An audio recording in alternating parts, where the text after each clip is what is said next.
आप सभी को एग्जाम नैनो यूट्यूब चैनल में हार्दिक स्वागत है। आज क्लास नंबर 59 है और पेपर थर्ड के अंतर्गत आने वाले टॉप एमसीक्यू क्वेश्चन को आज हम लोग डिस्कस करेंगे।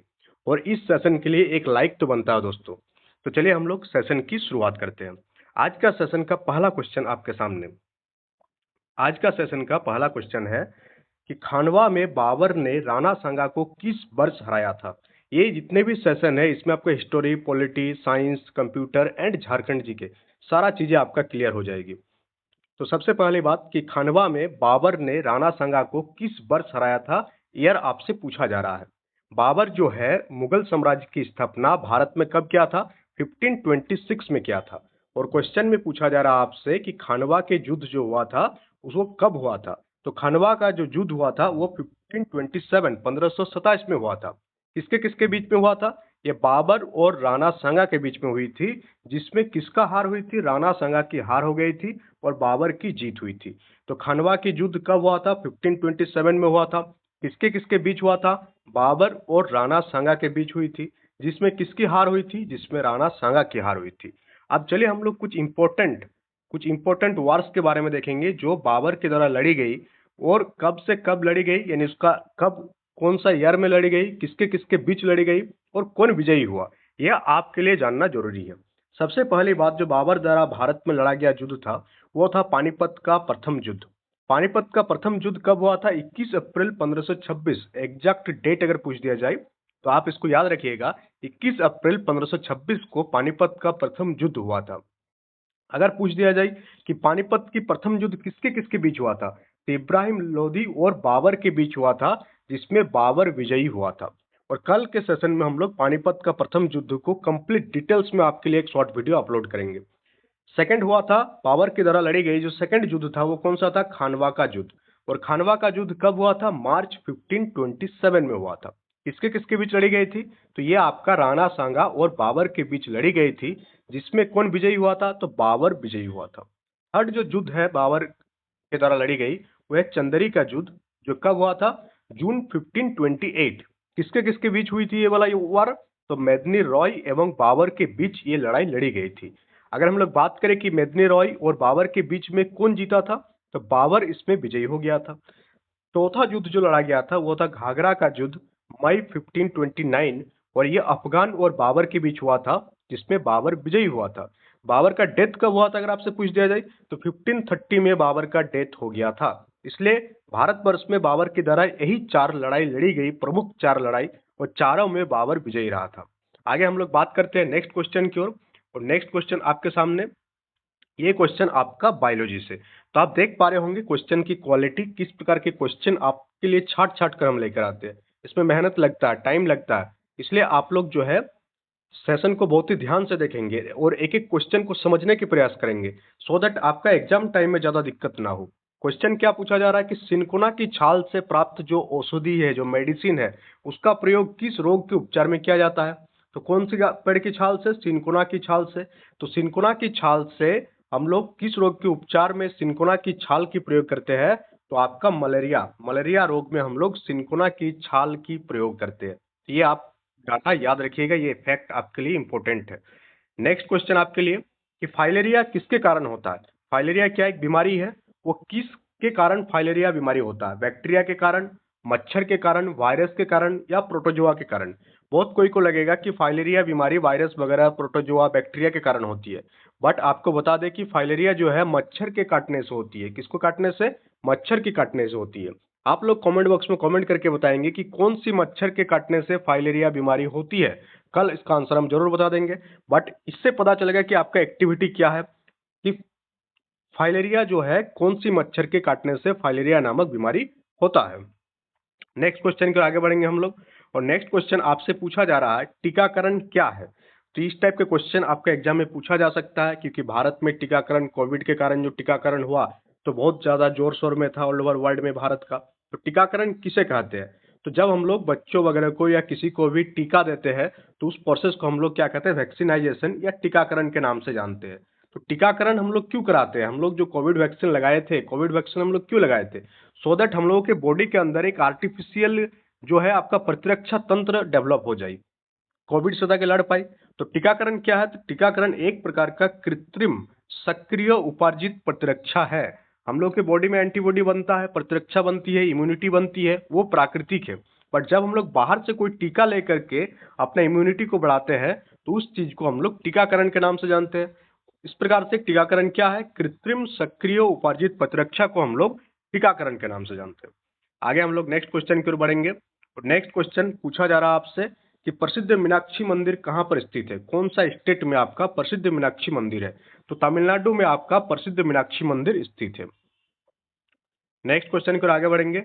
और नेक्स्ट क्वेश्चन आपका कि डांडिया कहाँ का स्थानीय नृत्य है? डांडिया डांस का नाम आप लोग जरूर सुने होंगे। पूछा जा रहा है कि डांडिया कहाँ की लोकल डांस है? ये आपको कमेंट बॉक्स में कमेंट करके बताना है कि डांडिया कहाँ का स्थानीय नृत्य है। गुजरात का, महाराष्ट्र का, पंजाब का, हरियाणा का। आप मैक्सिमम लोगों को पता होगा कि डांडिया कहाँ का स्थानीय नृत्य है। जिसको भी पता है वो कमेंट बॉक्स में कमेंट कर देंगे, ताकि जो जिसको नहीं पता है वो कमेंट देखकर पता कर पाए कि डांडिया कहाँ का स्थानीय नृत्य है। नेक्स्ट हम लोग आगे बढ़ेंगे नेक्स्ट क्वेश्चन की ओर। यूएनओ, यूनाइटेड नेशंस ऑर्गेनाइजेशन, संयुक्त राष्ट्र संघ, यूएनओ का फुल फॉर्म क्या है? संयुक्त राष्ट्र संघ का अंतर्राष्ट्रीय शिक्षा दिवस, international education day, international education day किस दिन मनाया जाता है? इंटरनेशनल एजुकेशन डे हर साल किस दिन मनाया जाता है? अंतर्राष्ट्रीय स्तर पर शिक्षा दिवस किस दिन मनाया जाता है? ये आपका क्वेश्चन है। तो क्या किस दिन मनाया जाता है? हर साल 24 अगस्त को जो है इंटरनेशनल एजुकेशन डे, अंतर्राष्ट्रीय शिक्षा दिवस मनाया जाता है। और इसकी घोषणा किसके द्वारा किया गया था? यूएनओ के द्वारा किया गया था, संयुक्त राष्ट्र संघ के द्वारा इसकी घोषणा किया गया था कि 24 अगस्त को हर साल अंतर्राष्ट्रीय शिक्षा दिवस मनाया जाएगा। नेक्स्ट क्वेश्चन की हम लोग आगे बढ़ेंगे। नेक्स्ट क्वेश्चन से पहले आपको बता दें कि कोई भी एग्जाम्स की अगर आप तैयारी कर रहे हैं तो आप चैनल के साथ जुड़ जाइए। आपको क्वालिटी कंटेंट मिलेगी, जैसा एग्जाम में डिमांड है वैसा कंटेंट आपको प्रोवाइड किया जाएगा। इसके लिए आपके तरफ से एक सपोर्ट की जरूरत है कि आप लोग वीडियो को लाइक कीजिएगा। जो भी क्वेश्चन आपको आता है कमेंट बॉक्स में उसको कमेंट कीजिएगा, ज़्यादा से ज़्यादा लोगों तक वीडियो को शेयर कीजिएगा। I am in 9 to 5 job, और जो है उसके बाद भी हम टाइम निकाल के आप लोगों के लिए वीडियोस बनाते हैं। तो आप लोगों से ये इतना एक्सपेक्टेशन मेरा रहती है कि आप लोग वीडियो को लाइक कीजिएगा, और जो भी चैनल में नए हैं चैनल को सब्सक्राइब कीजिए, सो दैट जो है एक मोटिवेशन मिले आगे और बढ़िया से बढ़िया कंटेंट बनाने के लिए। तो चलिए हम लोग नेक्स्ट क्वेश्चन की ओर आगे बढ़ते हैं। और नेक्स्ट क्वेश्चन आपसे पूछा जा रहा है कि भारत में राष्ट्रीय लघु उद्योग दिवस, कौन सा राष्ट्रीय नेशनल जो है लघु उद्योग दिवस हर वर्ष कब मनाया जाता है? तो लघु उद्योग दिवस, इंडस्ट्रियल डे, इंडस्ट्री से जुड़ा हुआ ये आपका एक डेट है जो आपका एमएसएमई सब होता है, जिसमें लघु उद्योग से संबंधित बातें होती है। MSME, ministry of small ministries करके होती है एक एमएसएमई। तो एमएसएमई हर वर्ष राष्ट्रीय लघु उद्योग दिवस किस डेट को मनाया जाता है? क्वेश्चन पूछा जा रहा है आपसे कि भारत में राष्ट्रीय लघु उद्योग दिवस हर वर्ष किस डेट को मनाई जाती है? तो हर वर्ष ये 30 अगस्त को मनाई जाती है। कब? 30 अगस्त को हर वर्ष राष्ट्रीय लघु उद्योग दिवस मनाया जाता है। नेक्स्ट क्वेश्चन की हम लोग आगे बढ़ेंगे। और नेक्स्ट क्वेश्चन आपसे पूछा जा रहा है, राइटर का नाम पूछा जा रहा है आपसे कि my life in full, work, family and our future पुस्तक के लेखक कौन है? पुस्तक का नाम क्या है? My life in full, work, family and our future. इस पुस्तक का जो लेखक है वो कौन है? इंदिरा नूई। इंदिरा नूई के द्वारा लिखा गया है my life in full, work, family and our future. Next question की हम लोग आगे बढ़ेंगे। और नेक्स्ट क्वेश्चन आपसे पूछा जा रहा है operation blue star, operation blue star किससे संबंधित है? तो ये जो ब्लू स्टार संबंधित है किससे? स्वर्ण मंदिर में जो आर्मी का इंटरवेंशन हुआ था, स्वर्ण मंदिर में जो सैनिक कार्रवाई हुई थी, उसी से संबंधित है ऑपरेशन ब्लू स्टार। उस टाइम भारत का पीएम कौन थी? तो उस टाइम भारत का पीएम इंदिरा गांधी थी। तो ऑपरेशन ब्लू स्टार किसके टाइम पीरियड में हुआ था? इंदिरा गांधी के टाइम पीरियड में हुआ था। और ये है क्या? स्वर्ण मंदिर में एक सैनिक कार्रवाई किया गया था इंडियन आर्मी की ओर से, क्योंकि वहां पर जो खालिस्तानी समर्थक थे वे लोग कुछ प्लान किए थे, और उसी चीज को नस्तनबद्ध करने के लिए ऑपरेशन ब्लू स्टार चलाया गया था इंडियन आर्मी की तरफ से। उस टाइम जो है आपका प्राइम मिनिस्टर कौन थे? प्राइम मिनिस्टर थे आपका इंदिरा गांधी। तो आपको समझ में आ गया ऑपरेशन ब्लू स्टार क्या है? स्वर्ण मंदिर में जो सैनिक कार्रवाई हुई थी उसी को हम लोग ऑपरेशन ब्लू स्टार के नाम से जानते हैं। नेक्स्ट क्वेश्चन की ओर आगे बढ़ेंगे हम लोग। और नेक्स्ट क्वेश्चन आपसे पूछा जा रहा है कि भारतीय सब्जी अनुसंधान संस्थान, क्वेश्चन का लेवल आप देख सकते हैं, भारतीय सब्जी अनुसंधान संस्थान IIVR निम्नलिखित में से कहाँ स्थित है? तो भारतीय सब्जी अनुसंधान संस्थान आपका उत्तर प्रदेश में वाराणसी में स्थित है। कहाँ पर? वाराणसी। तो वाराणसी को हम लोग किस सिटी के नाम से जानते हैं? और इसको भी आप लोग कमेंट बॉक्स में कमेंट करके लिखेंगे। कोई भी अगर वाराणसी से देख रहे हैं वो भी कमेंट करके बताएंगे कि हाँ, हम इस सेशन को वाराणसी से अटेंड कर रहे हैं। वाराणसी में कौन सा भगवान का जो है एक प्रसिद्ध मंदिर है, ये भी आप कमेंट बॉक्स में कमेंट करके लिखेंगे। वाराणसी किस नदी के किनारे स्थित है, ये भी आप कमेंट बॉक्स में कमेंट करके लिखेंगे कि वाराणसी शहर जो है वो किस नदी के किनारे सिचुएटेड है। हम लोग आगे बढ़ेंगे। सब्जी अनुसंधान संस्थान आपको समझ में आ गया है। अब हम लोग बात करेंगे एलोरा। एलोरा जो है यूनेस्को का एक विश्व धरोहर स्थल है। क्या है? एक वर्ल्ड हेरिटेज साइट है। कौन सा? एलोरा। एलोरा और अजंता की गुफाएं जरूर नाम सुने होंगे आप। इससे पहले के सेशन में हम लोग अजंता गुफा की बात किए थे, आज हम लोग एलोरा की बात कर रहे हैं। तो एलोरा जो है यूनेस्को के द्वारा एक वर्ल्ड हेरिटेज साइट है, यूनेस्को द्वारा घोषित एक विश्व धरोहर स्थल है, जो कि कहाँ स्थित है? महाराष्ट्र में स्थित है, ये हम लोग जानते हैं। अब क्वेश्चन पूछा गया आपसे कि महाराष्ट्र के कौन सा जिले में स्थित है। क्वेश्चन देख रहे हैं आप, किस टाइप का क्वेश्चन अब पूछा जा रहा है, अब लेवल बढ़ जा रहा है क्वेश्चन का। पहले पूछा जाता है कि एलोरा किस स्टेट में था, तो महाराष्ट्र था। अब बता दे रहा है आपको कि महाराष्ट्र में तो है, बट ये किस जिला में स्थित है, इस लेवल में अब आपको प्रिपरेशन करना होगा। तो जो महाराष्ट्र के औरंगाबाद जिला में स्थित है। कहाँ पर? महाराष्ट्र के औरंगाबाद जिला में एलोरा की गुफाएं स्थित है। हम लोग आगे बढ़ेंगे और आगे भी आपका ताबड़तोड़ क्वेश्चन देखने को मिलेगा एक से एक। अब देखिए, ये आपका क्वेश्चन आपका इतिहास से कि दिल्ली में आपका मेहरौली में स्थित लौह स्तंभ आयरन पिलर जो है कहाँ पर है? दिल्ली में। दिल्ली के कहाँ पर है? मेहरौली में एक आयरन पिलर है। और माना जाता है कि ये एक किसी राजा के शौर्य गाथा के कारण इसको जो है यहाँ पर लगाया गया था।